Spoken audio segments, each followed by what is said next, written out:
Hello, BookTube, and welcome back to my tour of my little book room here, where we're going through these books shelf by shelf, book by book. This particular bookcase that we're looking at was designed so that it's just the right size for books. There's no depth, so there's no stacking of stuff in front. There's no height, so there's no stacking of books on top. It's just the books themselves. Uh, and we're just taking the books as we find them. For the 4 of you who emailed me yesterday saying, I think you should probably organize your books. I mean, wouldn't it be easier for you to find things if you did? It would definitely be easier for me to find things if I did. I know I complain on this channel all the time about walking into a room full of books and just wanting to call out for them the way I do on my e-reader. But I haven't done it. And there's no sign of that in the future. Not much of it in this room. And, to the one person yesterday who emailed me and said, not you should organize your books, but rather, please organize your books before you make your next library video. That's called a command, and my answer is no. So let's move on to this next shelf. The first thing that we have here is a trade paperback of The Silmarillion by J.R.R. Tolkien. I have this in many, many forms. We've already seen at least 2 Silmarillions. This one came with a very boring cover. It came with the illustrated Lord of the Rings that's out right now has, I think it's Nevins is the illustrator. And he does an illustration of the elves of Middle-earth awakening. They awaken by the water under the starlight, which is a very poetic moment in the Silmarillion. It's wonderful to think about. It makes an incredibly boring-ass picture. It's just a bunch of people in robes. First of all, where did the robes come from? It's just a bunch of people in robes waking up and stretching. And this paperback of the Silmarillion had that for its cover. So I put a dragon on it instead. I just plastered a dragon over the waking elves, because dragons play a big part in the Silmarillion. And I absolutely love this book. This is the Legendarium. This is the background mythology for all of The Hobbit and The Lord of the Rings, of the deep stories that don't end up feeling impersonally deep because so many of the characters that are in them are immortal, and so they're around for The Hobbit and The Lord of the Rings. I just started April Marillion. I just started a reread of this, but then I had existential doubts about whether or not I should keep rereading the Silmarillion on this channel out loud, so I stopped, but I could always restart. Then we have A.C. Lyons. This is Invitation to Boston. We've seen books like this. This is the same as those books. This is, like, for instance, let's get an example. Just a few days ago, we saw this. I have these old illustrated guidebooks to Boston that I love reading them, even though, as a guidebook, there are details that are outdated. I still love them. I think they're just wonderfully affectionate about my city.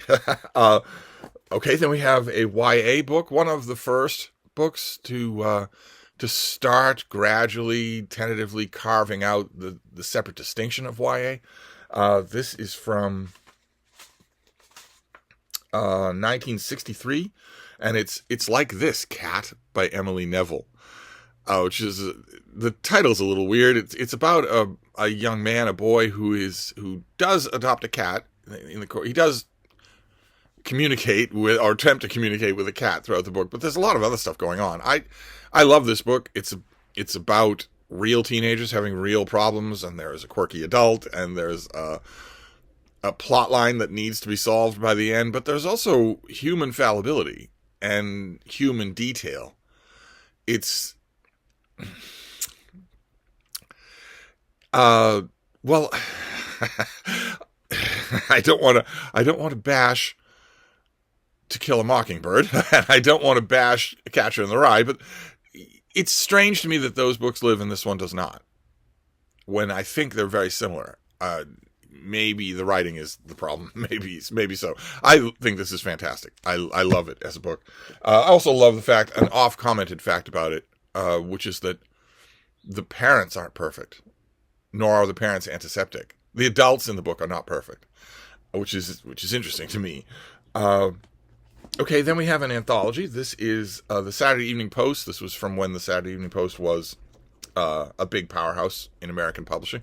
This is their the Saturday Evening Post reader of sea stories. So it's not it. The Saturday Evening Post has an enormous backlog of printed material of all kinds, of everything. Oh my God, you could do 1,000-page Post anthology every year for the next 30 years and not even scratch the surface.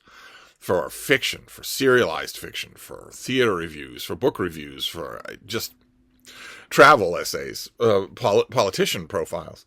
But this has, this, as you can see, just concentrates on nautical stuff. So we have C.S. Forster, Ray Bradbury, Jack London, Tom Yates, Charles Rawlings.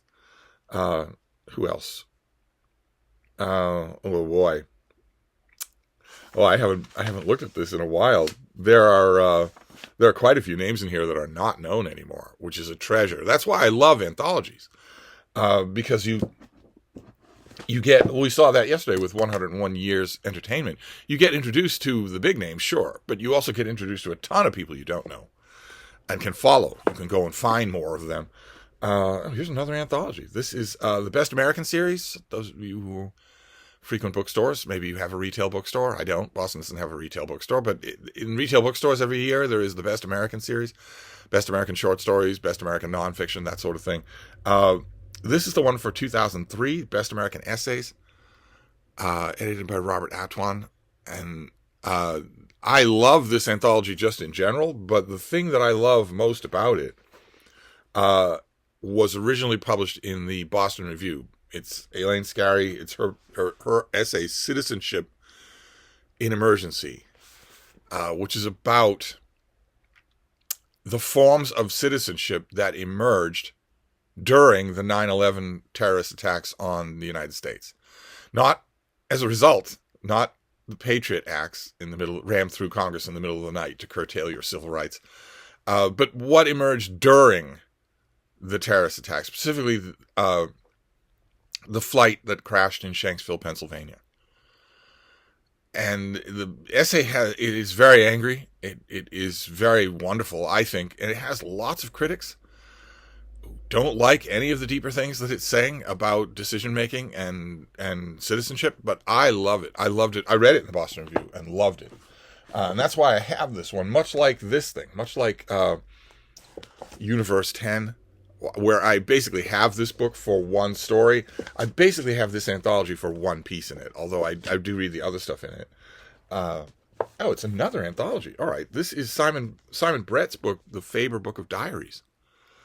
An anthology of people's diaries, much like we saw with The Assassin's Cloak, only this is more straightforward, and of course there's less of it. This is half the length. I really like diary anthologies though, so it doesn't matter to me. As long as the editor is not just going for the most obvious thing, then I'm on board with it. Okay, then we have from Europa Editions, we have Alessandro Marzo Magno. Who translated you? Gregory Conti translated this. This is Bound in Venice, The Serene Republic, and the Dawn of the Book.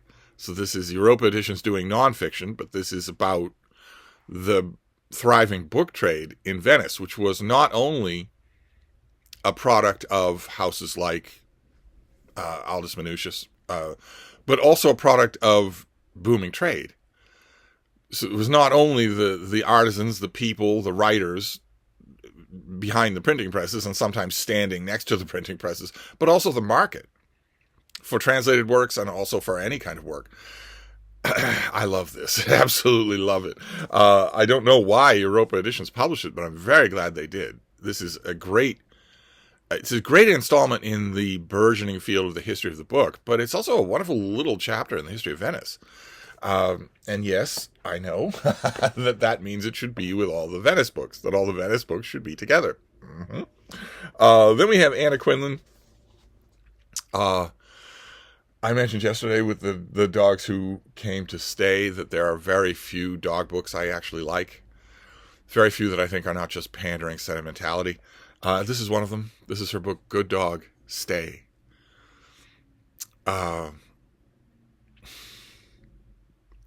which is the one thing they don't do. They can do everything else. They can talk with you, they can comfort you, they can play with you, they can make you laugh. The one thing they don't do is stay. It's not a long book, but I strongly recommend it. And then we have another dog book. This came out. This is actually a galley copy. This came out in 2018, and a bunch of my literary friends said, "Oh my God, it's the ultimate Steve book." This is The Dogs of Camelot. This is the story of the Kennedy dogs. So that's two things off the list right there. All that's left is dead Romans. This is not always happy reading. The Kennedys were not particularly good dog owners. They were affectionate dog owners, but not particularly good ones. Not particularly conscientious, not particularly empathetic. There was no empathy in the Kennedy family towards humans, towards each other, and especially towards non-humans. In which category most of them included women.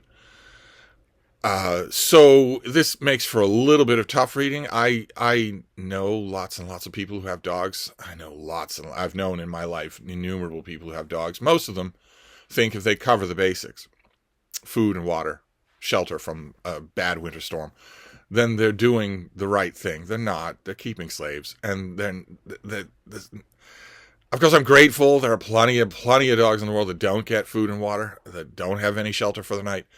Of course, I'm grateful that those dogs at least have that. But if you think your dog is a living plush toy who will only turn on when you look at it, and that when you're not looking at it, it doesn't exist, okay, you're giving that dog food and water and shelter from the storm.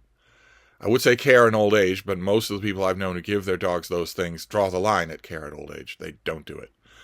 But you're not giving the dog anything else. You don't view this as a person.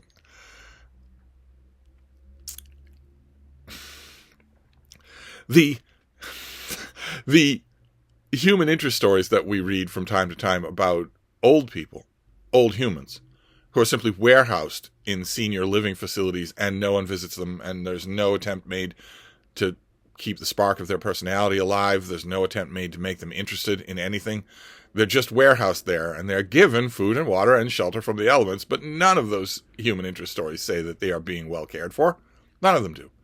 All those human interest stories talk about how there's more to life than just those things.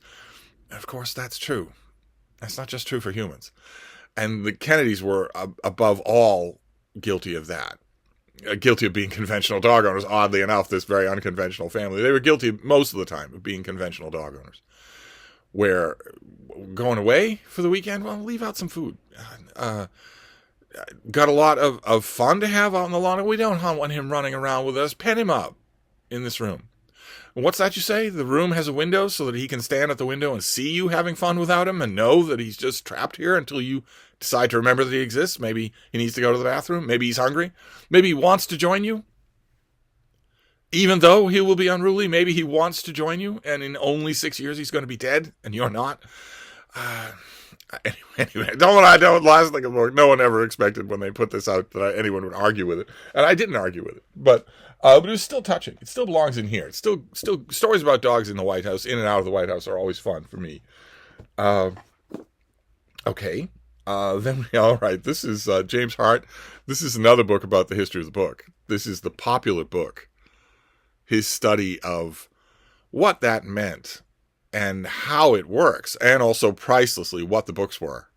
That's one of my favorite aspects of this paperback is the discussions of previous popular books, almost all of which are no longer popular. Are any on the cover? The New England Primer? No. Poor Richard's Almanac? No. Common Sense? Known, but not read. Last Days of Pompeii? No. Uncle Tom's Cabin? Okay. 10 Nights in a Bar Room? No. Ben-Hur? No. Song of Hiawatha? No. Little Women? Yes. Tale of Two Cities? Yes. Huck Finn? Yes. Little Lord Fauntleroy. So you see what I mean.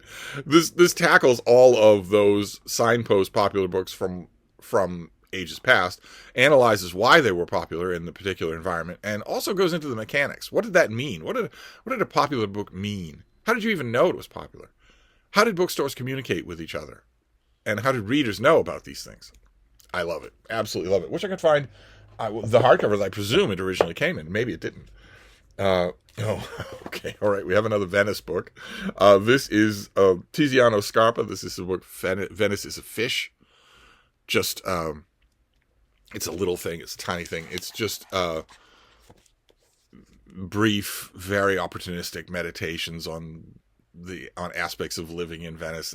A very easy book, but I liked it. I liked it even so. I thought it was artful. And we have yet another Venice book, and I know some of you are saying, well, couldn't you at least move these 1 inch to the side so that they're width bound in Venice? So the Venice books on the shelf are at least all together. I could. Sure. This is Joseph Brodsky, who was in love with Venice, and this is his book Watermark.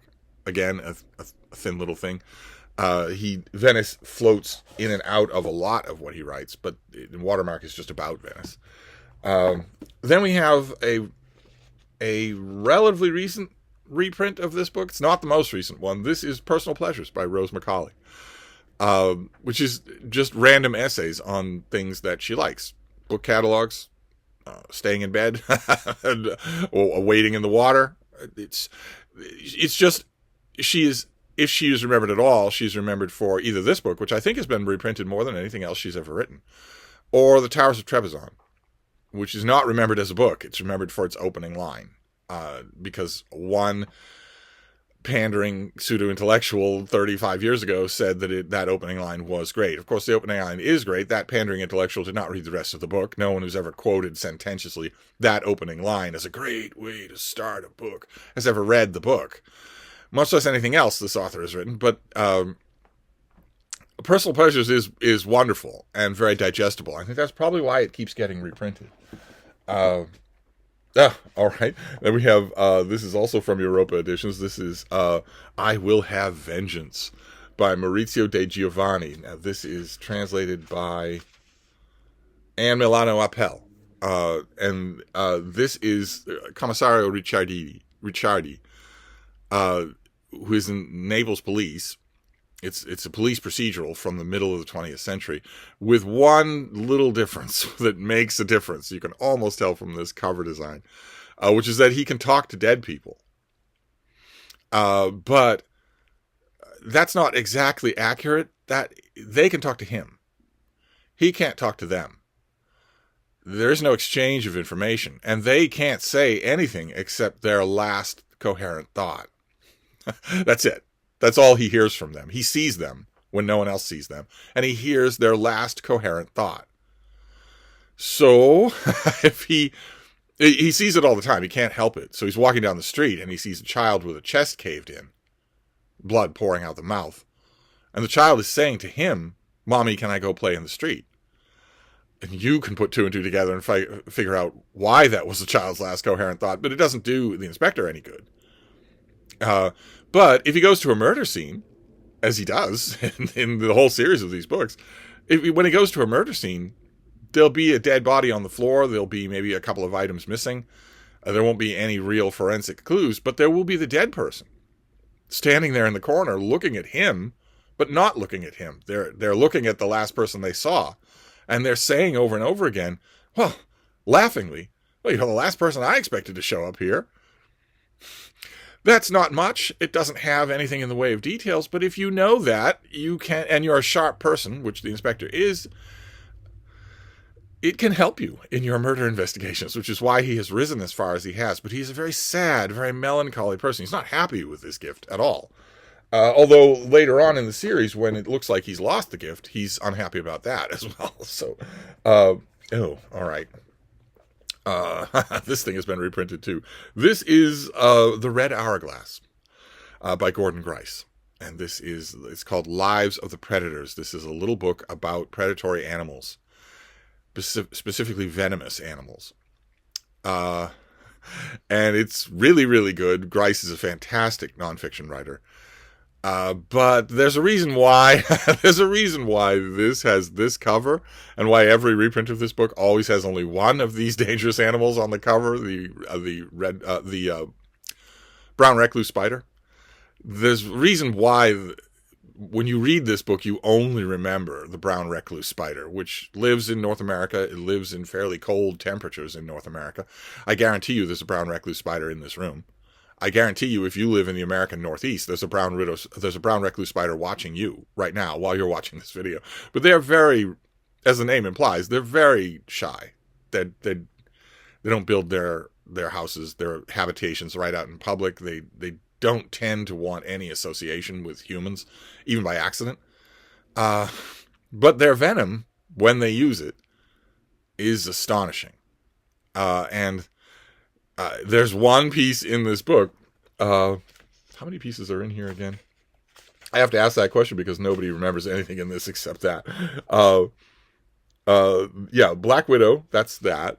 There's Black Widow, Mantid, Rattlesnake, Tarantula, Pig, Canid, and then the final chapter is Recluse. But it's the only thing anybody remembers from this book. The chapter on being poisoned by a brown recluse spider is a masterpiece. It's a masterpiece in harrowing prose. So the rest of the chapters are really good. But that is worth the price of admission to read that piece alone. Is this next one wedged in here? Huh.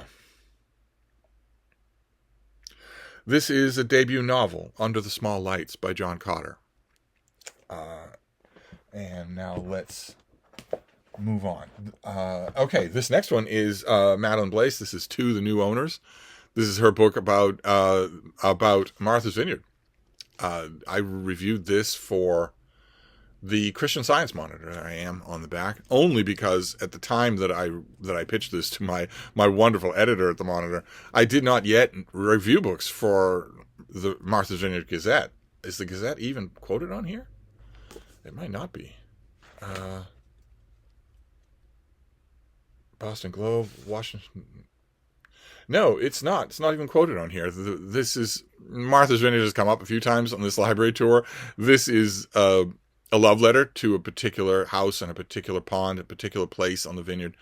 Written, the conceit here is that Madeline Blaise is writing this as a letter to the people who have bought her house. She's had to sell it, and she's leaving a letter to the new owners about what all this is like, what living on the vineyard is like. Wonderful, wonderful, wonderful stuff. My blurb is a bittersweet ode to Martha's Vineyard home. The broader canvas of vineyard life, the shops, the storms, the wry local humor, is painted with exactly the kind of skill and evocation readers would expect from the author of the best-selling In These Girls, Hope is a Muscle.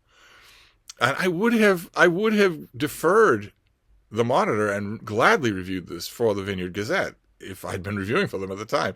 But still a wonderful vineyard book. I knew right away that it was going to come in this room.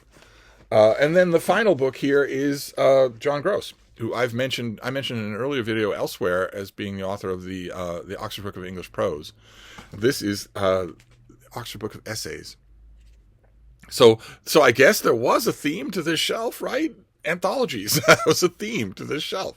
This is terrific. He is, a collection of essays will largely stand or fall on the skill of the editor, and he's really skilled. That's why I want all of his edited books. So he made an essay anthology, much like The Art of the Personal Essay by Philip Lopate that we've already seen. These are essay collections that I go back to when there are plenty of essay collections out there that I don't. So there you go. That is this shelf. This, I think, is the last one. I would have to be dodging out of camera range, so I'm pretty sure that I have to go and sit on the floor for the next one. I'll recover first, and I'll see you then. Thank you, BookTube.